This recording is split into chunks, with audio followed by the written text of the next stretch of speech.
je vais vous montrer un petit peu comment fonctionne le Ligne Assist. Donc là, c'est une fonction qui normalement aurait pu être bien. Malheureusement, elle a été totalement négligée. Alors, outre le régulateur adaptatif, qui est vraiment génial, vous voyez là, je suis derrière un camion, je n'accélère pas, j'ai pas les pieds sur les pédales, et vous voyez, la voiture va accélérer toute seule, tranquillement. Et là, le petit truc en plus, c'est qu'on a la vitesse maxi où on doit aller. Donc là, moi, je vais la monter à 136. Avec la loi d'avance, on est encore à 130. Donc voilà, j'arrête le clignotant.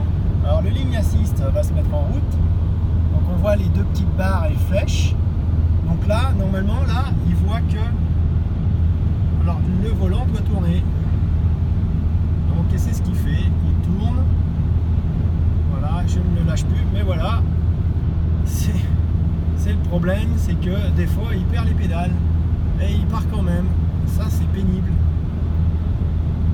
Alors, un truc bizarre, c'est que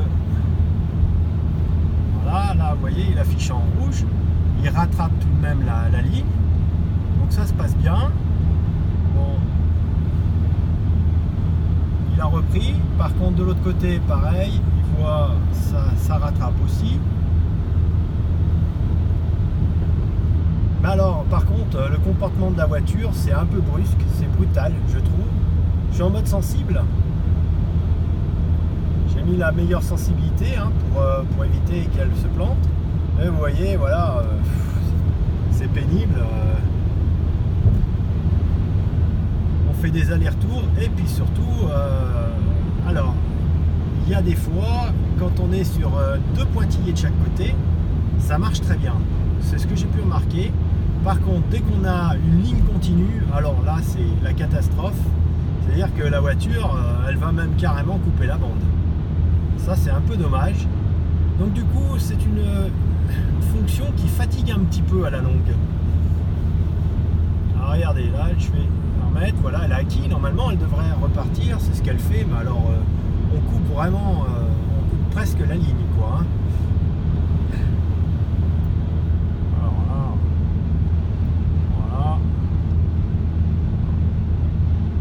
Facile. Bon, alors là, voilà, moi ce que j'aime bien dans cette voiture, c'est que voilà, il y a le régulateur, il voit le camion, il voit le petit véhicule, hop, il se stoppe tout de suite. Ça, c'est vraiment une avancée indéniable. Franchement, là, chapeau bas. Cette fonction a été vraiment très bien travaillée, mais c'est la seule. Malheureusement, Renault ne peut pas se gausser qu'ils puissent faire des voitures autonomes en 2020, hein, parce que là, quand on voit comment ils gèrent les lignes, c'est malheureux, mais voilà. Alors là même, je suis obligé de reprendre le guidon pour pas taper dans le camion, parce qu'elle a tendance à partir, vous voyez là, bon, elle a fait une rectification, je ne touche pas, hein, j'ai les mains là, mais dès qu'on va, alors quand on est sur le pointillé, ça va pas mal, ça rattrape pas mal.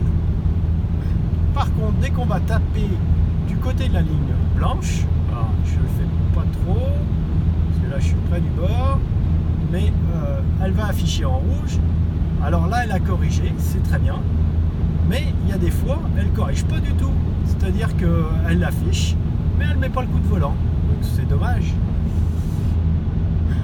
Alors voilà, on va passer sur le côté, pouf, elle retire un petit peu. Je remets un petit peu en arrière pour voir, pour vous montrer que le fait bien, hein. Moi j'ai toujours pas les mains sur le volant là, hein. Mais bon, c'est vraiment dommage d'avoir un peu sacrifié cette fonction qui est vraiment normalement sympa, quoi, hein.